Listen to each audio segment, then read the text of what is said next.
Okay, that's live. Okay. I've got 5:32. I'm going to bring this, we have a quorum. We're going to bring this meeting of the Planning and Zoning Commission together. Before we do something else, you'd allow me to, in honor our fellow Planning and Zoning Commission, Commissioner Nick Consiglio, his brother passed away last week. If we could just observe a moment of silence.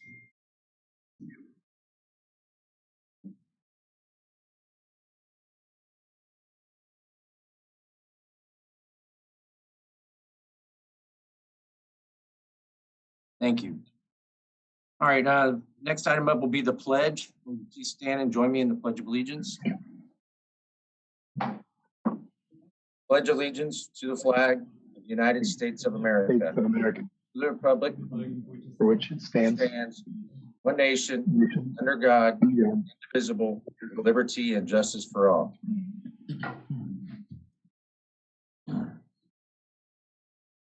All right, next item is citizen communication. Has anybody called in? No, no one has called in. Thank you. Okay, then I will close the citizen communication. Next item up is approval of the minutes for the regular meeting of April 14th, 2021. I move for the approval of the minutes. I'll second. Time moves to approve. Full seconds. Any further discussion? All in favor, say aye. Aye. Any opposed? Minutes pass unanimously. Item 2, consider and take action to recommend to the City Commission a variance to exceed the 1,000 feet maximum length of a cul-de-sac, the proposed Legends South subdivision, during the legal description of 19.96 acres of land out of Block E, Survey 294, Stewart Place subdivision, located on the east side of Cook Lane, south of November Drive. Thank you, Mr. Chairman and Commissioners. The applicant would like to exceed the maximum cul-de-sac length requirement from 1,000 feet to 1,320 feet. The applicant has stated that due to the dimensions of the parent tract, a 1,000-foot cul-de-sac would leave lots of roughly 2.5 acres of unused land at the rear of the subdivision. However, a 1,320-foot cul-de-sac would allow for uniform lots across the entire property. The subdivision is within the Harlingen's 3.5-mile ETJ. A 1,320-foot cul-de-sac is within the Cameron County minimum standards. As city staff, I can verify that 1,320 feet is a quarter mile, and it is typically the maximum size of a block for the city and for the county. It is also the maximum cul-de-sac length requirement for the county. The proposed subdivision is located outside city limits and within a 3.5-mile ETJ on the east side of Cook Lane, south of November Drive. The proposed subdivision has about 587 feet of frontage on Cook Lane and a depth of about 1,444 feet. The proposed subdivision consists of 26 single-family residential lots that are about half an acre in size, and the property is currently vacant with agriculture use. The variance request was reviewed by the engineering department and the fire prevention bureau, and they reported objection to the variance request. Compliance with the ordinance can be achieved by reconfiguring the cul-de-sac to meet the 1,000 feet requirement. That being said, staff recommends disapproval of the subdivision variance. I'm here to answer any questions, and the applicant is also here. Anybody have any questions for staff? Is that Dustin there? Yes, sir. Okay. I'm curious on this. I was looking at it. They said there is an alternative. What would the alternative look like, in your professional opinion? It would be shorter, and those last two lots at the far end would basically would take up about 3 of the proposed lots. So you'd have, half acre, half acre, half acre, and at the very back you'd have these 2 ginormous 2.5 acre lots that, wouldn't fit with the rest of the subdivision. They're kind of more than most people want to maintain. And if we try to make the other ones larger to match it, then you're drastically reducing the number of lots that's on that. We like I said, 1320 is allowed in the county. It's allowed in Hidalgo County, Cameron County, multiple other cities.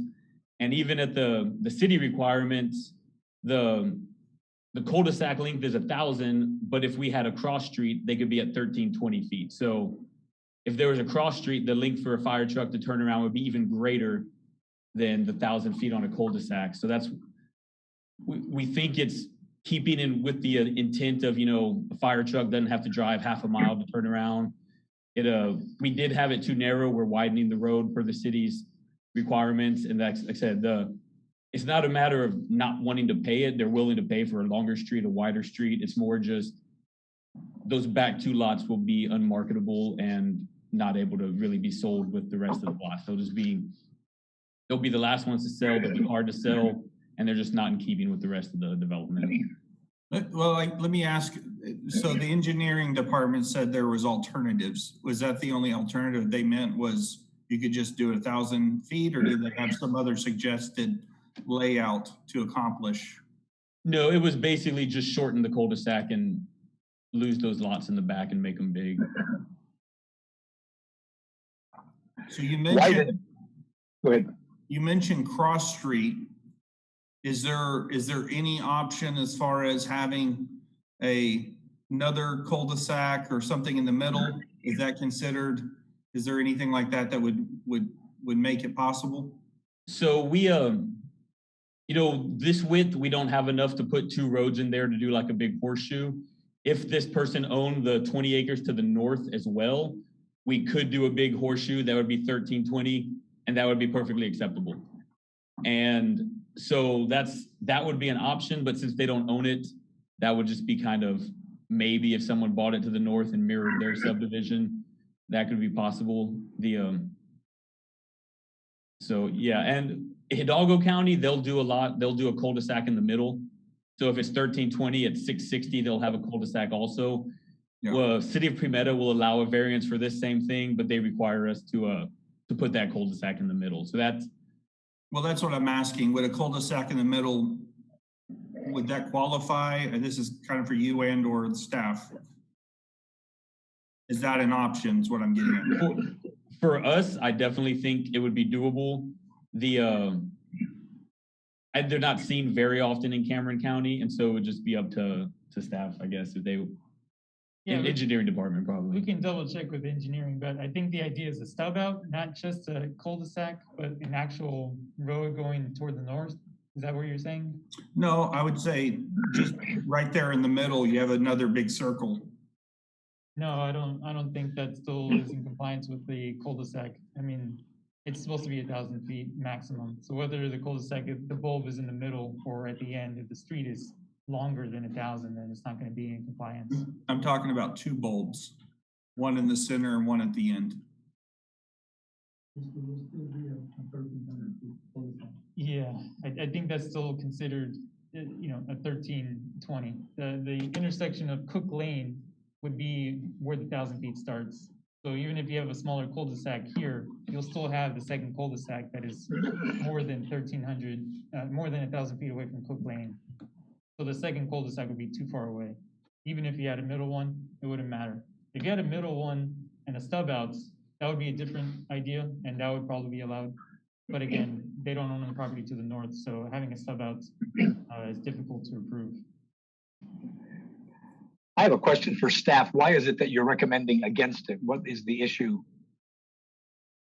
Well, as staff, we usually stick with the ordinance. The ordinance says 1,000. Other ideas is that for a dead-end cul-de-sac, your water and your sewer, they're gonna have to be designed differently. The water itself, if you have fire hydrants that's at the end of the cul-de-sac, maybe the pressure won't be so much. Even the water quality might not be as good. Harlingen Water Works usually talks about their chlorine not having good enough quality as you go longer for the water line. For traffic, I guess it is also an issue for having such a long dead-end street. And of course, for the fire department, they don't like the turnaround for long streets. Right.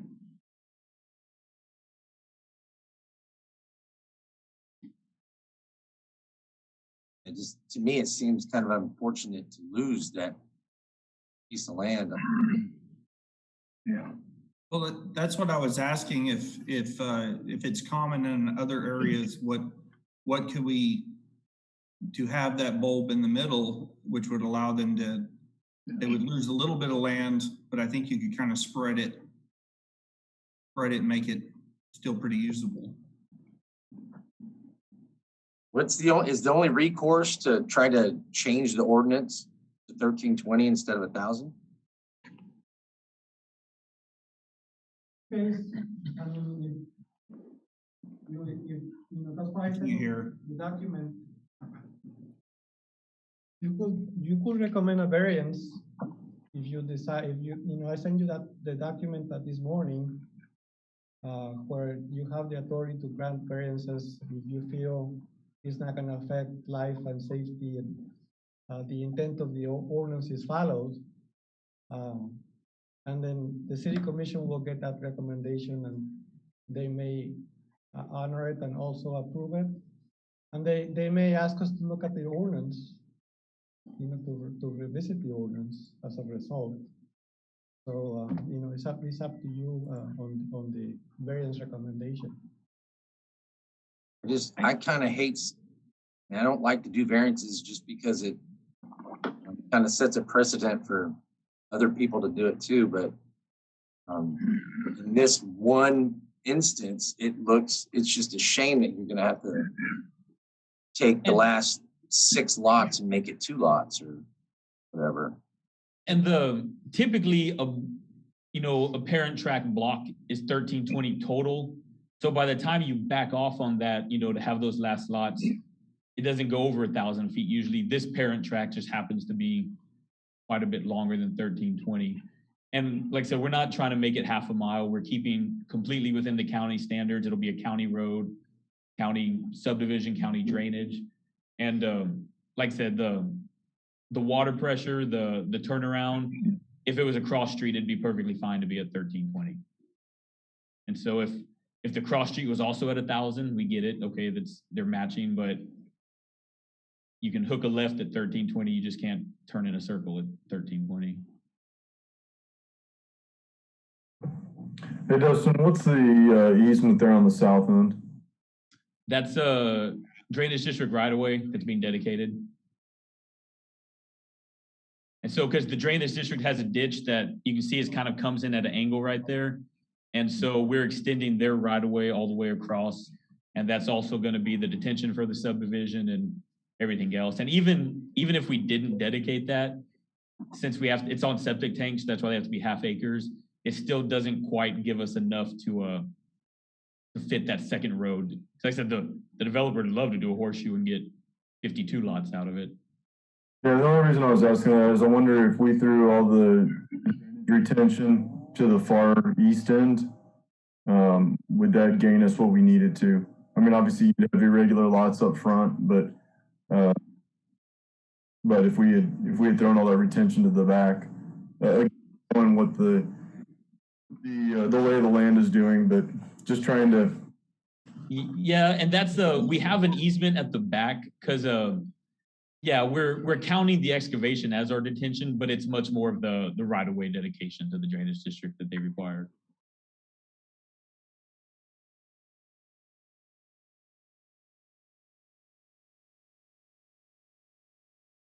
Yeah, I'm not sure I understand how that difference in 300 feet affects the quality of the water coming in based on chlorination and all that. Is that a real thing? I mean, chlorine's mixed in the water. When the water goes 100 feet, it has X amount of chlorine in it. When it goes 3,000 feet, it should have the same amount of chlorine, no? Sure. Percentage-wise? I can't necessarily speak for 100 Waterworks, but I guess imagine over years, you'll have buildup at the end to where the good water just doesn't reach it because I gotcha. essentially the pipes, they clay over or however they have it. If we have So hard water, then the pipes will close up. And we definitely have hard water. So this is not an immediate thing. It's a future potential problem or not immediate quality of life, but future quality of life. Exactly. Right. I understand. And that might require more flushing of that line by waterworks than maybe what they would desire, but yes, sir. Hey, Justin, what do you, I apologize for not knowing off the top of the head, but what's the official reason that you're requesting the variance if it's not for financial reasons? We initially had it at 1,000 feet per the ordinance, and the owner is also a realtor, and the main one is she just said those back two lots are going to be unmarketable, that they will have a very, very difficult time selling them, and she wanted to try to make them all uniform so that all the lots are just in a similar size. Okay, thank you.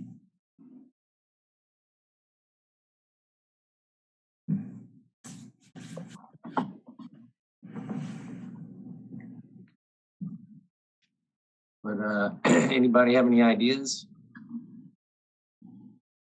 Well, I'm kind of like you, Trey. I don't like to pass a variance.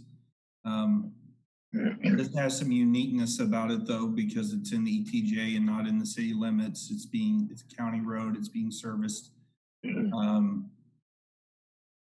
I wish there was some kind of compromise. The real concern I would have would be the fire safety component of that long stretch and the truck being able to turn around. And if there was a way to accommodate some sort of option midway down this road that could allow for that. And if y'all want to table it, we can propose that cul-de-sac in the middle and we can send it back to engineering and see if they have comments on that. That's my only, I guess, thought at this time.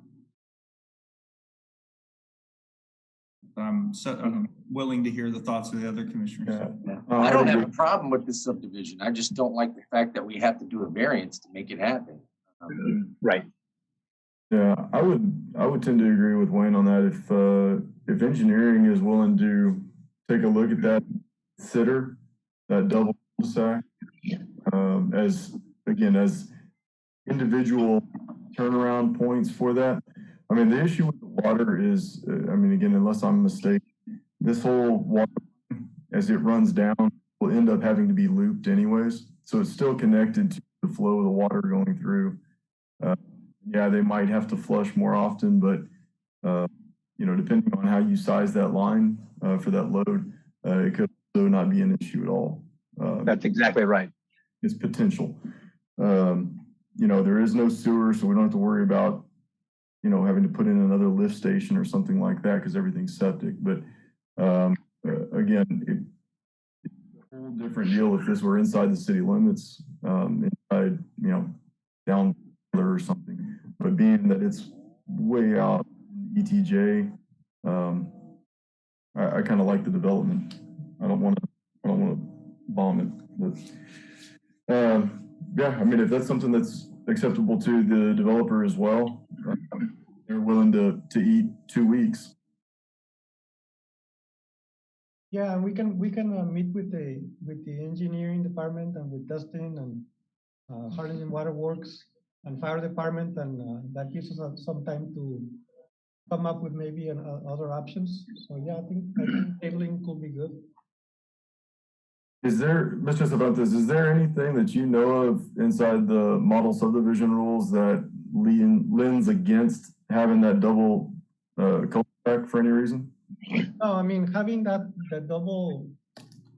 turnaround in the middle doesn't affect anything, but it is still in violation of, we still have that 1,000-foot rule that you still have that violation of the ordinance. It certainly helps having that middle turnaround because people don't have to go all the way to the end to turn around, right?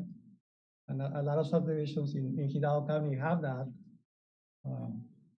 But we still have that 1,000-foot rule that we have to deal with. And even if you had 10 turnarounds, still all added to 1,000.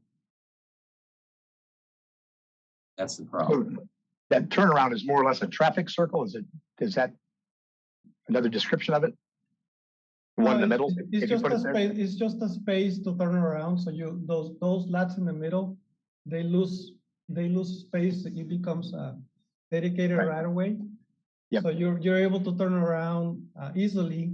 If you made a wrong turn in that street and you didn't mean to go to that street, you don't have to go all the way to the end to turn around, right? You can turn around in the middle. And, Most people, and it's most primarily people just for, use somebody else's driveway anyway. it's primarily for emergency vehicles like EMS, Right. fire, so they don't have to waste time. But Right. the turnaround will be on dedicated right away. Yes, sir. So from my opinion, that it kind of honors the spirit, not the letter. Kind of honors, if looking at that additional cul-de-sac, kind of honors the spirit of the ordinance without actually following the letter. So if we can maybe present that option, I would be a lot more comfortable looking at that in the variance under that scenario. Is that a motion to table? I'll make a motion to table. I'll leave it at that. I'll make the motion to table it. Second. Times motions to table. Lowry seconds. All in favor, say aye. Aye. Aye. Opposed? All right, the We'll set up a motion meeting to and come table up is with unanimous. we will set up a meeting and try to come up with a solution for this. Perfect. Thanks. All right. Next item, number 3. Request to rezone from not designated district to residential single-family district for 109.395 acres comprised of 29.195 acres out of Block 12, Inner Subdivision, and 80.2 acres out of Block 140, Harlingen Land and Water Company Subdivision, located on the west side of FM 507, north of Bartola Road. Thank you, Mr. Chairman. The proposed rezone of 109 acres would be from non-designated district to single-family district. We saw a similar rezone request from the applicant earlier this year in February for about 20 acres of the area, and we advised the applicant to resubmit the rezone for a larger area. The surrounding properties are zoned non-designated in all directions. Further southeast, the property is zoned planned development for the Valley International Airport, and further southwest, the property is zoned planned development for the Tropical Winds Mobile Home Park. The surrounding land uses are agricultural use in all directions and single-family use further to the north. Further southeast is, of course, the airports and TSTC. The rezone is part of the proposed rezone, not all of it, but part of it is within the airport overlay district, which does not permit single-family use. The rezoning request will not affect the airport overlay district, and any new construction within the overlay will still comply with the building standards set by the overlay. The airport itself had no comments to the rezoning request as long as the airport overlay district is protected, and that staff will enforce the rules of the airport overlay for any kind of building permits within that.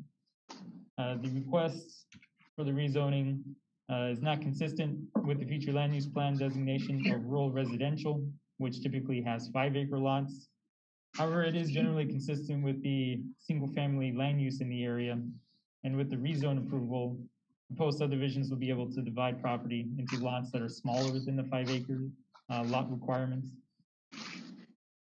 Staff mailed out 11 legal notices to the surrounding property owners, and we only received 1 objection, and that was from a neighboring property that is outside the city limits. Staff recommends approval of the rezoning request. I'm here to take any questions, and the applicant, Dustin Moore, is also here. Did that disapproval, the objection, what did they object for? What was the reason? It was it's only a simple statement saying I object to the rezoning. Okay. Anybody have any questions for staff? Yeah, okay, so can we go back to the slide that shows, okay. So we're going to R1, and what is being allowed within the airport district overlay? I don't believe any actual building of houses is allowed, but you'll be able to subdivide at least, and the lots further back beyond the actual district, you'll be able to have lots that are less than 5 acres. Okay. Okay. So, but all that space would be dead land though, right? It would be dead land. In the future, they could propose to rezone to general retail or something similar. But right now, I think the easiest option for the applicant was to rezone it all as R1. And we did, this is the one that we actually asked them to take it, pull it off and come back with a larger plot of land. Right. All right, if there's no other questions for the staff, I'm going to open this up as a public hearing. Anybody else wants to speak or against this? Has anybody called in? No, we did not have anybody call in for this item. Okay, I will close the public hearing. Any other thoughts? I've got just one other thought. Can we go back to that sound layout? Sure. There you go. I'm seeing kind of a skew where the other two runways that are parallel match up real nice on that. The one for the diagonal runway is looking like it's centered on that runway. Is that truly how much falls in that property? Or if that's centered on those contours, are they going to more? That's hard to answer. Can you repeat that question? It was a little bit difficult to So, hear. okay, so you can see the two parallel runways that run north-south. Sound contours are pretty significantly centered right on the runway. Or the contours for the diagonal runway that's And this one is larger? is not that it's larger, that it's just not centered on the runway. Oh, okay. Yeah, like those are centered there, but here, runways around. My only concern is if that's not accurate, does it equal to or maybe it's less? I don't know. I really don't know. There's just something I noticed as I was looking at it. It doesn't look like it's centered. Yeah, of course. It should be accurate. This is a file that the airport themselves gave to us. Possibly one is for entering the airport and one is for exiting the airport, so the lines might be different. That's the only I can think of. We can ask them in the future if you want. Okay. I think the main thing that Commissioner Wolf is getting at is that the owner of the land knows exactly how much land he may or may not be able to build on. Right. That's exactly right. He does, and we've the plan that we had submitted last time, we reduced it so that he's only developing north of those lots and or north of that contour line. And so he's developing that. He's well aware he can't build anything south of that. Nothing single family residential. I think commercials allowed and things like that. But he's aware of it. He's a farmer. He's just going to keep farming the stuff south of it. And but no, he's definitely aware that he cannot build inside of those. Based on the KMZ file that we received where we overlaid that. Okay, if there's nothing else, I'll make a motion to approve. Second. All right, Wolf motions to approve. Who seconded? Lowry. Lowry seconds. Any further questions? All in favor, say aye. Aye. Any opposed? Motion passes unanimously. Item number 4.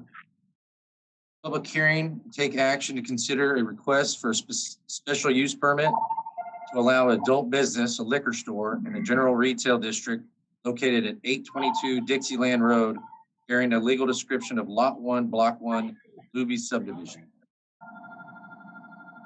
Good evening, Mr. Chairman and Commissioners. The applicant is requesting a special use permit to allow a liquor store out of an existing 11,471 square foot building that's located on Dixieland Road. As you can see, there's a subject property. This is a subject property, and this is an aerial view of the subject property. You can see it's right across from Vista Mall. The proposed name of the business will be Specs Wine and Spirits. And this is a street view of the subject property. You can see it's currently used as a Luby's restaurant. They're proposing to convert it from a restaurant to a retail, liquor retail package use on the property.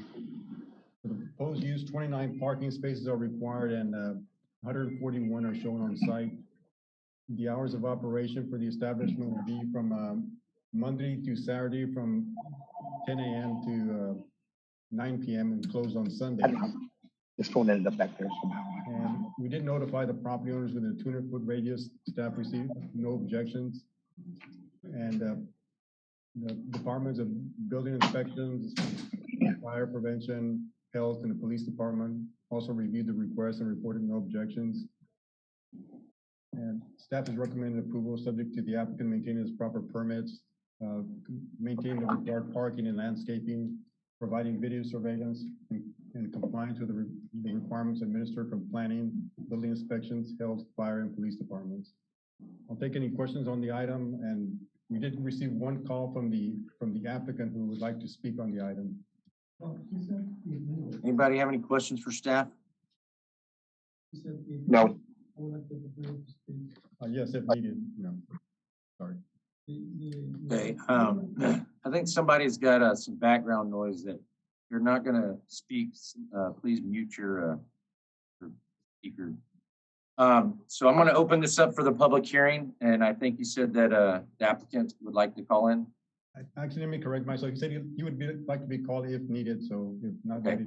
he won't call. I'm sorry about that. Then I'll just, if there's nobody else, I'm gonna go ahead and close the public hearing. If anybody wants to call the applicant, can do so if you choose.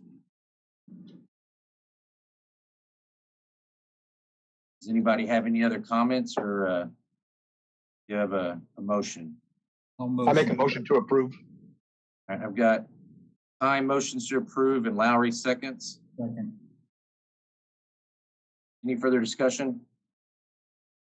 All in favor, say aye. Aye. Any opposed?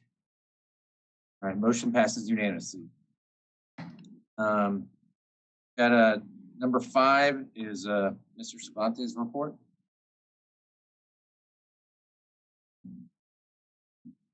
Good evening. Just to announce that we have the food truck park going before you in 2 weeks. It's our first one, 1811 West Jefferson. We're sending how many letters? 27, or no, about 27. 127. 127 letters to the surrounding property owners, because we're sending, for this one, the notice is 1,000 feet all around. That's the way we set it up. So we're sending a lot of letters this week, but hope that's really no opposition. We'll find out in 2 weeks. I'm interested to see what kind of response you get. Thank you very much. I'm hopeful. There is a neighborhood that we're sending a lot of notices, but it's kind of like a low-income neighborhood. And my experience in over 20 years of planning is people from low-income neighborhoods, they don't normally object to things. So I'm hoping that's the case with this project. Okay, anything else? That's it. All right, I need a motion to adjourn. So moved. Motion to, Lowry motions, got Wolf seconds. All in favor, say aye. aye. We are adjourned. Thank you. Have a good evening. Good evening. You too.